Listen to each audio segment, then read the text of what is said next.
똑똑하고 확실하게 신박하고 기발하게 예비 창업자도 이해하고 30년차 사업자도 납득하는 열쇠로 가는 길. 텍스로드.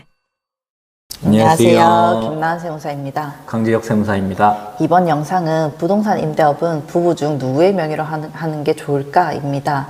직장인분들 중 열심히 저축한 돈으로 수익형 부동산을 투자하시는 분들이 많으신데요. 부동산 투자 시 누구 명의로 하는 것이 유리한지 고민하시는 분들을 위해 준비해 보았습니다. 부동산 임대업 사업자 등록은 해당 부동산의 명의자만 가능하기 때문에 부동산을 구매하는 시점부터 명의의 고민이 시작됩니다. 임대업을 시작하면 소득이 발생하게 되고 그에 따른 세금과 4대 보험이 부과되기 때문에 두 사람 중 누가 더 유리한지 상담을 오시는 분들이 많으십니다. 이 질문에 대한 답변은 두 분의 상황에 따라 달라지는데요.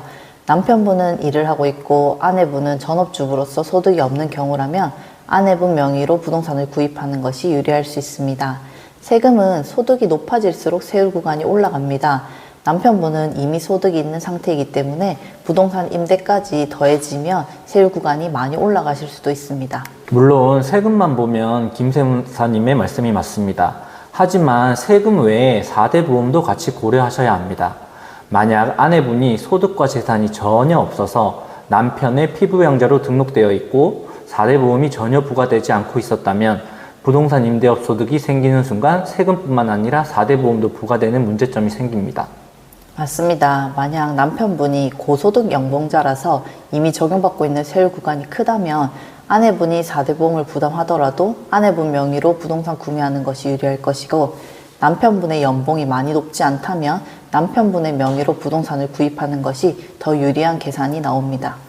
만약 두 분 다 근로소득자라면 둘 중 소득이 더 낮은 사람의 명의로 하시면 됩니다. 두 분 모두 이미 직장가입자로서 4대 보험을 납부하고 있기 때문입니다. 직장가입자의 경우 근로소득 외 소득이 2천만 원을 넘어가면 추가 4대 보험이 나옵니다.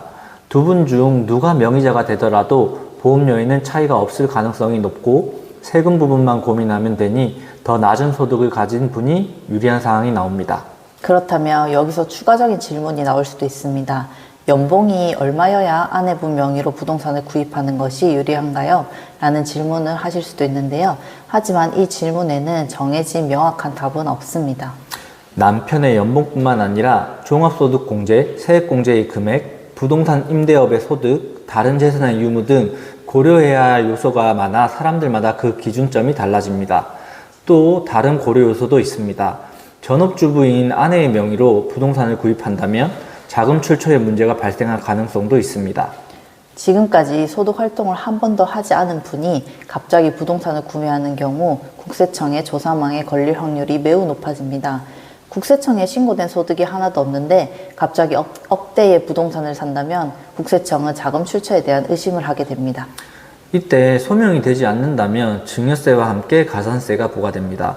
그렇기 때문에 임대업을 시작하고 발생하는 소득세와 4대 보험만 고려할 것이 아니라 구매 당시 취득자금에 대한 준비가 선행되어야 합니다.